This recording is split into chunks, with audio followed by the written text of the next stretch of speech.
Hello student, welcome back to my Prayas channel. आपका इस channel पे स्वागत है। हम लोग पढ़ रहे थे स्टूडेंट एडुटेरिया के द्वारा जो है 71 बीपीएससी प्रीलिम्स के लिए प्रखर 2.0 एमसीक्यू बैच चलाया गया है।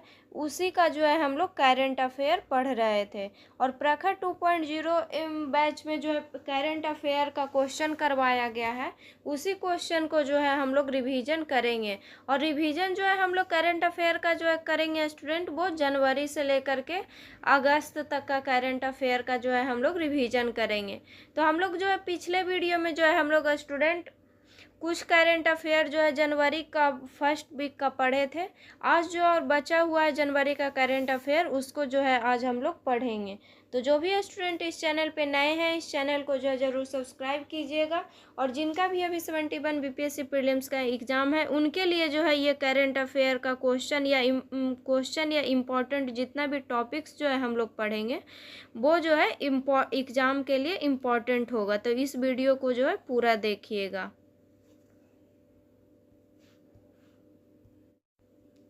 आज का जो है हम लोग का टॉपिक है स्टूडेंट, वो करंट अफेयर का टॉपिक है बेटी बचाओ बेटी पढ़ाओ स्कीम।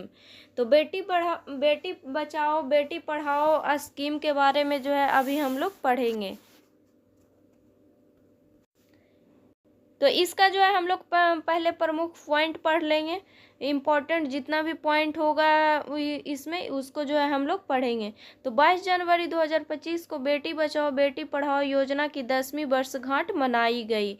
तो 22 जनवरी 2025 को जो है बेटी बचाओ बेटी पढ़ाओ का जो है कौन सी वर्षगांठ मनाई गई, तो 10वीं वर्षगांठ जो है मनाई गई है। यह योजना 22 जनवरी 2015 को पानीपत हरियाणा से प्रधानमंत्री नरेंद्र मोदी द्वारा शुरू की गई थी। तो बेटी बचाओ बेटी पढ़ाओ जो योजना कब शुरू हुआ था और कहाँ से शुरू हुआ था, तो यह योजना जो है 22 जनवरी 2015 को शुरू हुआ था, पानीपत हरियाणा से शुरू हुआ था और शुरू किए थे प्रधानमंत्री नरेंद्र मोदी। इसका नेतृत्व महिला एवं बाल विकास मंत्रालय कर रहा है। तो इसका नेतृत्व जो है कौन कर रहा है, तो महिला एवं बाल विकास मंत्रालय कर रहा है। इसका जो है मुख्य आयोजन हम लोग पढ़ेंगे। तो इस बार जो है मुख्य आयोजन कहाँ पे हुआ 2025 में, तो विज्ञान भवन नई दिल्ली में हुआ। इसके प्रतिभागी कौन कौन थे, तो इसके प्रतिभागी थे केंद्रीय मंत्री, अंतर्राष्ट्रीय संगठन जैसे UNICEF, UN women, world bank, anganwadi कार्यकर्ता और छात्राएं इसके जो है प्रतिभागी थे। समारोह अवधि जो है कब से कब तक इसका समारोह था, तो 22 जनवरी से लेकर के 8 मार्च 2025 तक जो है इसका समारोह चला। इसका आयोजन रैली, सांस्कृतिक कार्यक्रम, महिला उपलब्धि पर सम्मान समारोह था। इसका जो है प्रमुख उपलब्धि क्या क्या है, तो जन्म के समय जो है लिंगानुपात, तो 2014-15 से जो है लेकर के 2023-24 में जो है अभी लिंगानुपात कितना से कितना हो गया है, तो 918 से बढ़ करके लिंगानुपात जो है 930 हो गया है। तो नेक्स्ट है कन्याओं का माध्यमिक नामांकन। 2014-15 में जो है कन्याओं का माध्यमिक नामांकन था 75.51%। इससे बढ़ करके जो है अभी हो गया है 78%। इसमें ये दोनों पॉइंट जो है इम्पोर्टेंट है। नेक्स्ट है स्टूडेंट, इसका पढ़ेंगे विशेष पहल। इसके बारे में जो है क्यों कौन कौन पहल हुआ है इसके बारे में हम लोग पढ़ेंगे। तो इसका फर्स्ट पहल था यशस्विनी बाइक अभियान। यशस्विनी बाइक अभियान जो है साहसिक यात्रा में महिला सशक्तिकरण, कन्या शिक्षा प्रवेश उत्सव, यह जो है 1 लाख प्लस बाहर हुई बालिकाओं का पुनः नामांकन हुआ इसमें। और टीबी सहयोग में क्या हुआ, तो बालिका परित्याग जैसे मुद्दों पर जन जागरूकता। इसमें इसका जो है क्वेश्चन अब हम लोग पढ़ेंगे। तो बेटी बचाओ बेटी पढ़ाओ योजना के बारे में निम्नलिखित कथनों पर विचार करें। तो फर्स्ट कथन दिया हुआ है, इसे 2015 में लैंगिक पक्षपात को दूर करने के लिए शुरू किया गया था। तो ये सही है स्टूडेंट कि बेटी बचाओ बेटी पढ़ाओ योजना को जो है 2015 में लैंगिक पक्षपात को दूर करने के लिए शुरू किया गया था। नेक्स्ट जो है ऑप्शन दिया हुआ है, महिला एवं बाल विकास मंत्रालय नोडल एजेंसी है। तो महिला एवं बाल विकास मंत्रालय क्या है, तो इसका नोडल एजेंसी है। तो ये भी सही है। नेक्स्ट ऑप्शन है, इस योजना के तहत संस्थागत प्रसव में गिरावट आई है। तो ये जो है गलत है। तो इसमें पूछा है इनमें से कौन सा कथन सही है, तो इसका आंसर हो जाएगा ऑप्शन नंबर ए, केवल 1 और 2 जो है सही है। इस योजना के तहत जो है संस्थागत प्रसव में जो है गिरावट नहीं आई है। नेक्स्ट जो है हम लोग टॉपिक पढ़ेंगे स्टूडेंट, वो हम लोग का जो है टॉपिक है वन नेशन वन सब्सक्रिप्शन। कौन सा टॉपिक है, तो वन नेशन वन सब्सक्रिप्शन। तो इसको बोलते हैं डिजिटल नॉलेज एक्सेस इनिशिएटिव। तो शिक्षा मंत्रालय ने जो है 2025 में वन नेशन वन सब्सक्रिप्शन योजना की शुरुआत की, जिसका उद्देश्य सरकारी उच्च शिक्षण संस्थानों और अनुसंधान संस्थानों को अंतर्राष्ट्रीय शोध पत्रिकाओं तक डिजिटल पहुंच प्रदान करना है। तो किस मंत्रालय ने जो है वन नेशन वन सब्सक्रिप्शन योजना की शुरुआत की है, ये क्वेश्चन एग्जाम में पूछा जा सकता है। तो वन नेशन वन सब्सक्रिप्शन योजना की शुरुआत जो है शिक्षा मंत्रालय ने किया है। इसका उद्देश्य क्या है, तो इसका उद्देश्य है सरकारी उच्च संस्थानों और अनुसंधान संस्थानों को अंतर्राष्ट्रीय शोध पत्रिकाओं तक डिजिटल पहुंच प्रदान करना है। इसका उद्देश्य क्या है, तो इसका उद्देश्य है छात्रों, शिक्षकों और शोधकर्ताओं को 13,000 प्लस अंतर्राष्ट्रीय journals, medicine, social science, finance आदि की डिजिटल पहुंच सुनिश्चित कराना। इसका उद्देश्य क्या है, तो इसका उद्देश्य है छात्र, शिक्षकों और शोधकर्ताओं को जो है डिजिटल पहुंच सुनिश्चित कराना। इसका जो है मुख्य विशेषता क्या है, तो इसका विशेषता है 30 से अधिक अंतर्राष्ट्रीय प्रकाशकों से 13,000 प्लस जर्नलों की पहुंच से। इसका और विशेषता क्या है, इसका जो है लाभार्थी कौन कौन है, तो इसका लाभार्थी हैं 1.8 करोड़ छात्र, शिक्षक और शोधकर्ता। इसका जो है अब हम लोग पढ़ेंगे स्टूडेंट कार्यान्वयन और वित्त पोषण। तो नोडल एजेंसी द्वारा होता है इसका कार्यान्वयन और इनफ्लीबेंट यूजीसी के अधीन है। वित्त पोषण क्या है इसका, तो वित्त पोषण 6,000 करोड़ रुपए का आवंटन 2025 से 27 की अवधि के लिए किया गया है। पूरे देश के लिए सब्सक्रिप्शन लागत को ये जो है कवर करेगा। इसमें इसका जो है क्वेश्चन अब हम लोग पढ़ लेंगे। तो इसका क्वेश्चन है one nation one subscription platform का प्रबंधन कौन सी एजेंसी करता है, तो one nation one subscription platform का प्रबंधन जो है यूजीसी एजेंसी करता है। कौन एजेंसी करता है, तो यूजीसी करता है। तो इसका आंसर हो जाएगा ऑप्शन नंबर बी। नेक्स्ट जो है हम लोग का टॉपिक पढ़ना है स्टूडेंट, वो टॉपिक है नेशनल क्रिटिकल मिनरल मिशन। तो इसका टॉपिक क्या है, तो national critical mineral mission NCMM। तो केंद्रीय मंत्रिमंडल ने राष्ट्रीय क्रिटिकल मिनरल मिशन को जो है मंजूरी दी है। इसका उद्देश्य क्या है, तो इसका उद्देश्य है भारत की स्वच्छ ऊर्जा और रणनीतिक क्षेत्रों के लिए खनिज सुरक्षा को मजबूत करना। तो इसका उद्देश्य क्या है, तो इसका उद्देश्य जो है भारत की स्वच्छ ऊर्जा और रणनीतिक क्षेत्रों के लिए खनिज सुरक्षा को मजबूत करना। अब देखेंगे स्टूडेंट इसका मंजूरी जो है कौन दिया है, तो इसको NCMM को मंजूरी दिया है प्रधानमंत्री नरेंद्र मोदी की अध्यक्षता में केंद्रीय मंत्रिमंडल द्वारा जो है मंजूरी दिया गया है। इस कौन मंत्रालय द्वारा जो है ये किया गया, तो खान मंत्रालय। इसका जो है कुल बजट कितना है, तो इसका बजट है 34,300 करोड़ रुपया। सरकारी फंडिंग कितना है, तो सरकारी फंडिंग जो है इसमें 16,300 करोड़ है। जो इम्पोर्टेंट पॉइंट और पढ़ लेंगे स्टूडेंट, भारतीय भूवैज्ञानिक सर्वेक्षण। भारतीय भूवैज्ञानिक सर्वेक्षण GSI इसका स्थापना कब हुआ था, तो इसका स्थापना हुआ था 1851 में। इसका मुख्यालय कहाँ है, तो इसका मुख्यालय जो है कोलकाता में है। और यह कौन सा मंत्रालय के तहत काम करता है, तो खान मंत्रालय के तहत काम करता है। और अभी केंद्रीय मंत्री कौन है, तो अभी केंद्रीय मंत्री हैं श्री जी किशन रेड्डी।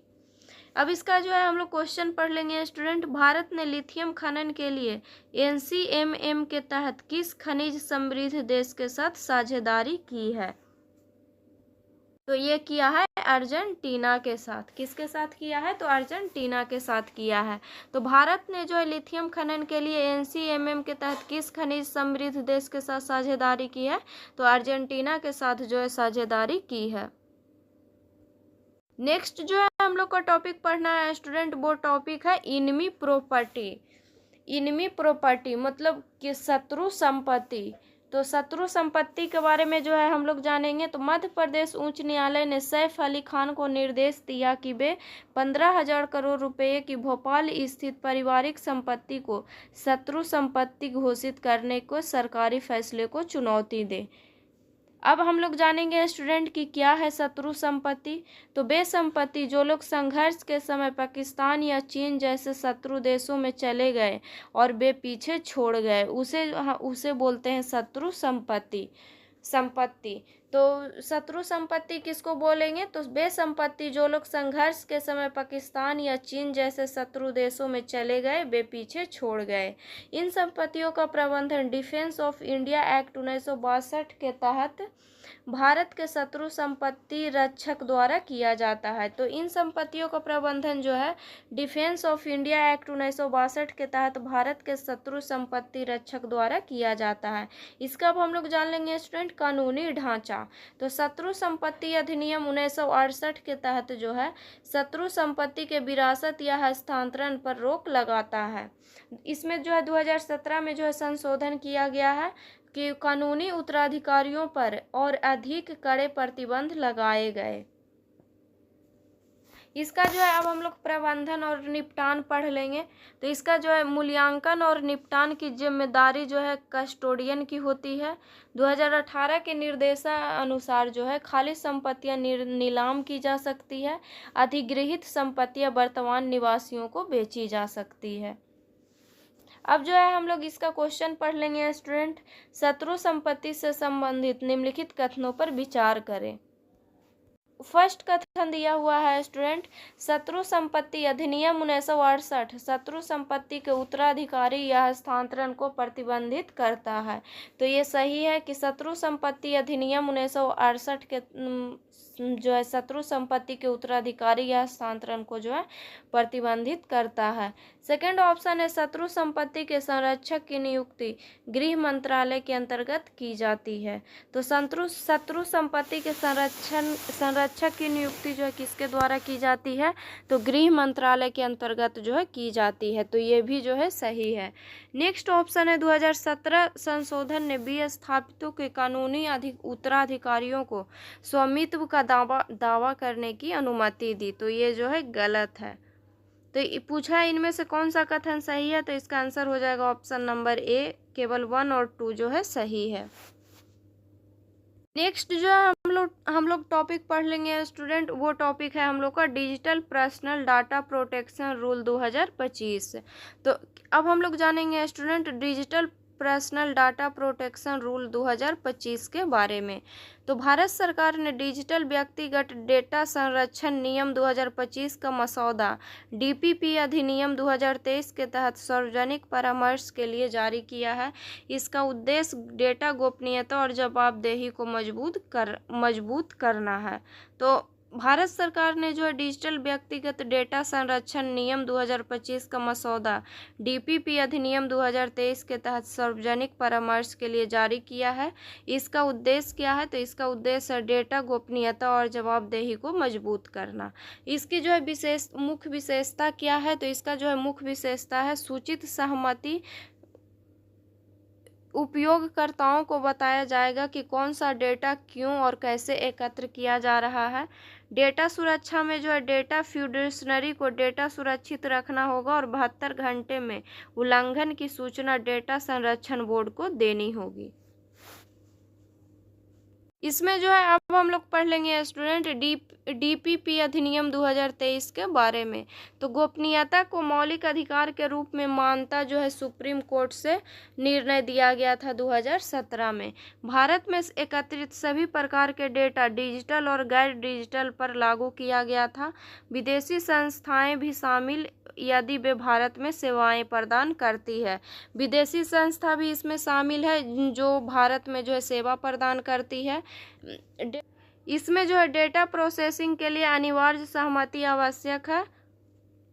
अब जो है इसका जो है हम लोग क्वेश्चन पढ़ लेंगे स्टूडेंट। तो इसका क्वेश्चन क्वेश्चन है, डीपीपी नियम 2025 के संदर्भ में निम्नलिखित कथनों पर विचार करें। तो फर्स्ट ऑप्शन दिया हुआ है, सहमति प्रबंधकों को सटीक सहमति प्रबंध सुनिश्चित करना चाहिए और सहमति को वापस लेने की अनुमति देनी चाहिए। तो ये जो है सही है स्टूडेंट, कि सहमति प्रबंधकों को सटीक सहमति प्रबंधन सुनिश्चित करना चाहिए और सहमति को जो है वापस लेने की अनुमति देनी चाहिए। सेकंड ऑप्शन है, किसी बच्चे के डेटा को प्रोसेस करने से पहले अभिभावकीय सहमति आवश्यक है। तो ये भी सही है कि किसी बच्चे के डेटा को जो है प्रोसेस करने से पहले अभिभावकीय सहमति आवश्यक है। थर्ड ऑप्शन है, डेटा फ्यूडेशनरी उल्लंघन की सूचना देने में 7 दिन तक की देरी कर सकते हैं। तो ये जो है गलत है। तो इसमें पूछा है उपयुक्त में से कौन सा कथन सही है, तो इसका आंसर हो जाएगा ऑप्शन नंबर ए, केवल 1 और 2 जो है सही है। जो है हो जाएगा स्टूडेंट कि डेटा फ्यूडेशनरी उल्लंघन की सूचना देने में 72 घंटे तक की देरी कर सकते हैं, इससे ज़्यादा देरी जो है नहीं कर सकते हैं। तो इसीलिए जो है ये गलत है। तो आज के वीडियो में जो है हम लोग इतना ही पढ़ेंगे स्टूडेंट। Next video